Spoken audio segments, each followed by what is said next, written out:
नीतीश कुमार की रणनीति और राजनीति का एक बार फिर से आपको लोहा मानना पड़ेगा। जैसा कि आप सभी जानते हैं कि विधानमंडल की कार्रवाई शुरू हो चुकी है और ये सत्र लंबा चलने वाला है। इसके ठीक पहले बहुत तरह की बातें की जा रही थी, कयास लगाए जा रहे थे, लेकिन इन सारे कयासों पर कहीं ना कहीं नीतीश कुमार का एजेंडा और नीतीश कुमार का इरादा साफ नज़र आ गया कि वो क्या करना चाहते हैं और किस तरह से वो, भले ही भारतीय जनता पार्टी अपने आप को मजबूत समझ रही हो, लेकिन उसे खूंटे में बांध करके रखने के माहिर हैं।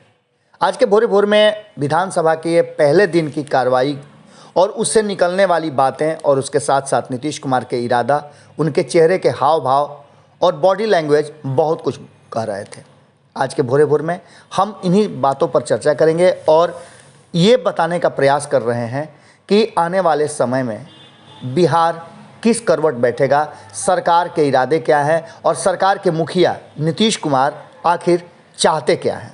आपको बता दें कि सरकारी नीतियों और कार्यक्रमों को लेकर के ये बजट जिस तरह से बनाने की कोशिश की गई है, इसका खुलासा तो बाद में होगा, लेकिन अगर देखा जाए तो नीतियों के मोर्चा पर नीतीश कुमार ने भारतीय जनता पार्टी को बैकफुट पे कर दिया है।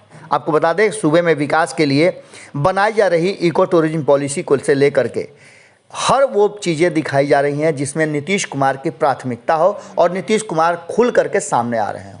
इसके ठीक पहले हमने आपको बताया था कि और नीतीश कुमार ने खुद अपने मुंह से कहा था कि हम सेवा में विश्वास करते हैं, हम प्रचार में विश्वास नहीं करते हैं। लेकिन जिस तरह से प्रचार तंत्र के मालिक और उसके माहिर संजय झा ने मोर्चा संभाला है नीतीश कुमार के इरादे को भांप करके, ये स्पष्ट करता है कि कहीं ना कहीं बिहार में अब जो कुछ भी होगा वो आम जनता तक पहुंचाया जाएगा। समाज सुधार यात्रा के तहत नीतीश कुमार लोगों तक जा रहे हैं। क्या उपलब्धियां हुई हैं उसको गिनवाने में भले भारतीय जनता पार्टी और चिराग पासवान ये कहते हो कि 7 निश्चय योजना महागठबंधन सरकार की नीतियां थी और इसको अलग करके नीतीश कुमार को चुनाव लड़ना चाहिए था नई नीति के तहत, लेकिन पूरी तरह से राज्यपाल के अभिभाषण के दौरान ये बातें उभर करके सामने आई कि नीतीश कुमार ने 7 निश्चय योजना को कहीं ना कहीं अपनी सबसे महत्वपूर्ण योजनाओं में शामिल किया है और उसी के आधार पर वो बिहार का विकास करना चाहते हैं। आपको बता दें, शिक्षा में उपलब्धि को लेकर के भी जितनी बातें कही जा रही थी उसको लेकर नीतीश कुमार की नीतियों को राज्यपाल ने जब बताया कि कक्षा 9 में लड़कियों की संख्या लगभग लड़कों के बराबर 6,421 पंचायतों में उच्च माध्यमिक विद्यालय की मंजूरी दी गई है। प्राथमिक विद्यालय में प्रधान शिक्षक के 40,000 से ज़्यादा पद, उत्क्रमित माध्यमिक विद्यालयों में प्रधानाध्यापक के 6,424 पदों पर नियुक्ति हुई होगी। वक्फ की ज़मीन पर जिला मुख्यालय के +2 स्कूल आवासीय विद्यालय बनाए जा रहे हैं। इसके अलावा उन्होंने बताया कि हमने किसानों के लिए हरित आवरण बनाया है और राज्य में हरियाली आवरण बढ़ाने के तहत वर्ष 2018-19 से अब तक 25 करोड़ 87 लाख पौधे लगाए जा चुके हैं।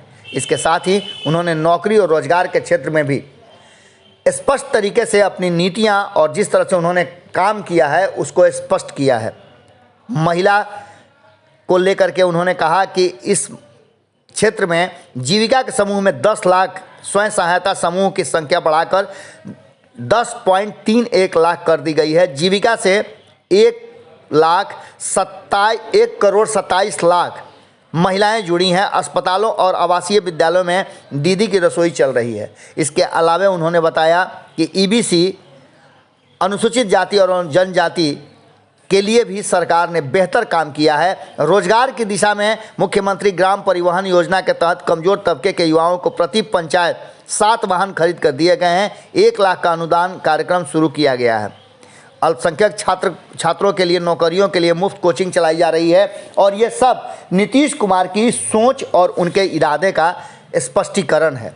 आपको बता दें कि राज्यपाल के अभिभाषण में साफ तौर पे नज़र आया कि नीतीश कुमार पूरी तरह से छाए हुए हैं और भारतीय जनता पार्टी और केंद्र की नीतियों को कहीं भी कोई भी स्थान नहीं मिला है। आपको बता दें कि 7 निश्चय योजना में स्टूडेंट क्रेडिट कार्ड स्कीम लागू है। हर घर बिजली, नल का जल, पक्की गली नाली, शौचालय, टोलों में को ग्रामीण सड़कों से जोड़ने का काम लगभग पूरा किया जा चुका है और इसको लेकर के नीतीश कुमार की नीतियों को राज्यपाल लगातार बखान करते रहे। अपने अभिभाषण में सरकार की नीतियों कार्यक्रमों का मोर्चा 7 निश्चय पर टिका रहा और इसमें कई योजनाएं पूरी की जा चुकी हैं। 2 निश्चय पर पूरी तरह से ये इस बार का बजट इर्द गिर्द उसके घूमता नजर आया। मुख्यमंत्री नीतीश कुमार ने 2015 से 2020 के कार्यक्रमों में उसी अनुरूप सरकार चलाई है और 7 लक्ष्य हासिल किए हैं। उन्होंने 7 निश्चय 2 का खाका वर्ष चुनाव के दौरान परोसा, जो आगे बढ़ने के लिए पूरी मुस्तैदी के साथ तैयार है। नीतीश कुमार पिछले 17 वर्षों में जिस तरह से काम कर रहे हैं और बिहार के विकास के प्रति वो कटिबद्ध हैं, इसका नज़ारा आपको देखने को मिलेगा। नीतीश कुमार के 7 निश्चय योजना को लेकर के जहां युवा शक्ति बिहार की प्रगति का मंत्र दिया गया है, वहीं युवाओं को हुनरमंद बनाने के लिए 149 ITI का सेंटर ऑफ एक्सीलेंस बनाने वास्तव में टाटा टेक्नोलॉजी के साथ करार किया गया है। इसमें से 60 ITI का विकास किया जाएगा। इसमें काम शुरू है और बाकी चीज़ें आपको बता दें कि दूसरा, सशक्त महिला, सक्षम महिला के क्षेत्र में भी नीतीश कुमार की सरकार बेहतर काम कर रही है। अगर बात करें तो स्वच्छ गांव, समृद्ध गांव को लेकर के भी नीतीश कुमार की सरकार पूरी तरह से मुस्तैद है। सभी गांवों के वार्ड से जोड़ा गया है और हर वार्ड में सोलर लाइट लगाए जा रहे हैं। लगभग काम पूरा है, टेंडर प्रक्रिया में है। स्वच्छ शहर, विकसित शहर को लेकर के कचरा प्रबंधन से लेकर के कचरा उठाने और ड्रेनेज सिस्टम को लेकर के सरकार ने बड़ा काम किया है। इसके साथ ही आपको बता दें कि सुलभ संपर्क को लेकर के 120 स्थानों पर बाईपास व एलिवेटेड सड़क का निर्माण करके तस्वीरें बदली गई हैं।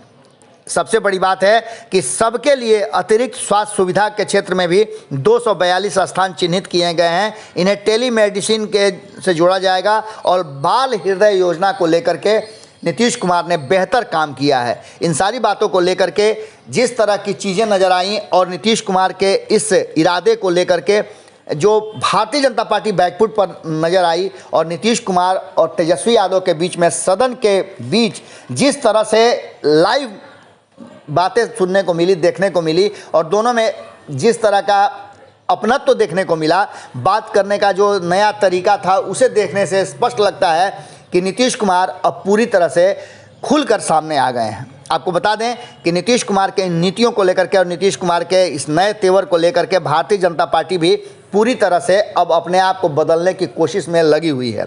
संजय जायसवाल ने इसके ठीक पहले आपको बता दें, जो कि भाजपा के प्रदेश अध्यक्ष हैं, उन्होंने एक बात बहुत मजबूती के साथ कही है। उन्होंने स्पष्ट तरीके से कहा है कि सरकार में शामिल लोगों की ओर से सरकार विरोधी बयान अगर दिया जाता है तो ये सरासर गलत है। उन्होंने कहा कि संविधान ने प्रत्येक नागरिक को कई अधिकार दिए हैं, जिनमें अभिव्यक्ति की आज़ादी भी है और इस आज़ादी का निश्चित रूप से उपयोग करना चाहिए, लेकिन इसका गलत उपयोग नहीं करना चाहिए। अभिव्यक्ति की आज़ादी यानी बोलने की स्वतंत्रता है, स्वतंत्रता की ताकत होती है, लेकिन ताकत के साथ जिम्मेवारियां भी आनी चाहिए। स्पष्ट तरीके से आपको याद होगा कि जिस तरह से हरिभूषण ठाकुर बचौल और कृषि मंत्री अमरेंद्र प्रताप सिंह ने जो बातें कही थी, उसको लेकर के अल्पसंख्यक समाज को लेकर के कई बातें हुई थी। भारत लाइव ने खबरों के माध्यम से आपको दिखाया था कि कहीं ना कहीं भारतीय जनता पार्टी का ये जो नया अवतार हुआ है, हालांकि ये तो पुराना अवतार था कि किस तरह से समाज को अलग अलग तरीके से पेश करें और अपने हिंदुत्व वाले एजेंडे पर आए, उन सारी बातों पर कहीं ना कहीं नीतीश कुमार के तेवर ने विराम लगाने की तरफ इशारा कर दिया है। आपको बता दें कि स्पष्ट तरीके से संजय जायसवाल ने कहा है कि जिम्मेवारी के साथ बयान देना चाहिए और जिससे कि अराजकता में नहीं हो, और अगर बातों से अराजकता बढ़ने लगती है तो निश्चित रूप से ये गलत आचरण है। लेकिन कुछ लोग संभावित प्रदत्त इस अधिकार का उपयोग के बजाय दुरुपयोग करते हैं और अपनी श्रेष्ठता समझने लगते हैं। स्पष्ट तरीके से आप समझ रहे हैं कि ये इशारा किसके तरफ है। दुर्भाग्य से विपक्षी दलों द्वारा शुरू किए गए इस ट्रेंड के शिकार कुछ पक्ष वाले भी हो गए हैं। देखिए, इसमें भी उन्होंने राजनीति खोजी है, जबकि विपक्ष के लोगों ने कभी भी हिंदू मुसलमान और मुसलमानों की बढ़ती संख्या से लेकर के और मुसलमानों को वोटिंग का अधिकार नहीं देने को लेकर के बातें नहीं कही है। लेकिन नीतीश कुमार के तेवर स्पष्ट बता रहे हैं कि भारतीय जनता पार्टी पूरी तरह से बैकफुट पर है। उन्होंने संजय जायसवाल ने स्पष्ट कहा है कि दुर्भाग्य से विपक्षी दलों की बात तो उन्होंने कही है, उसके साथ ही उन्होंने स्पष्ट तरीके से कहा है कि इस स्थिति को विशेषाधिकार नहीं मानना चाहिए और विशेषकर भाजपा के किसी भी कीमत पर स्वीकार नहीं किया जा सकता है इस तरह के बयानों को। उन्होंने कहा है कि मोदी सरकार और जनता के इस आपसी रिश्ते को कमज़ोर करने की चेष्टा नहीं की जाए। इसका मतलब आप समझ रहे हैं कि नीतीश कुमार का जब चाबुक चलता है तो बड़े बड़े धराशायी हो जाते हैं और शायद नीतीश कुमार ने अपने इरादे स्पष्ट कर दिए हैं, जिसको लेकर के विधानमंडल के सत्र के पहले ही दिन ये बात खुल करके सामने आ गई कि अगर भारतीय जनता पार्टी नीतीश कुमार के लगाम से बाहर निकल जाएगी, उनका खूंटा तुड़ाने का कोशिश करेगी, तो नीतीश कुमार तरीका जानते हैं और नाथना भी जानते हैं। उसी का प्रतिफल है कि संजय जायसवाल को खुद आगे निकल करके एक्शन लेना पड़ा और उन लोगों के जुबान पर ताले लगाने के लिए सख्ती तौर पे कहा गया है। अब देखने वाली बात होगी कि इस 1 महीना चलने वाले सत्र में आगे की प्रतिक्रिया और प्रक्रिया किस तरह से आती है, क्योंकि नीतीश कुमार और तेजस्वी यादव के बीच में जिस तरह की बातें और तस्वीरें सामने आई हैं वो बहुत कुछ कह रही हैं और भाजपा की बेचैनी भी बता रही है कि मामला नीतीश कुमार के पक्ष में पूरी तरह से एक बार फिर लगाम नीतीश कुमार के हाथ में आ गया है। जुड़े रहिएगा भारत लाइव के साथ, खबरें लगातार जारी हैं। धन्यवाद। अगर ये वीडियो पसंद आई और वह बिहार के राजनीति और बिहारियत से सरोकार रखेनी तो सब्सक्राइब बटन दबा के चैनल के सब्सक्राइब कर ली। ओजे एगो घंटी बा, ओकरा बटन दबा देला से कुल सटीक और मारक खबर रुआ मुफ्त में मिल जाई। अगर रुआ पत्रकारिता के हमनी के नया प्रयोग में सहयोग कर चाहतानी तो ज्वाइन बटन दबा दी। पेटीएम नंबर नोट कर ली 9386816700। धन्यवाद।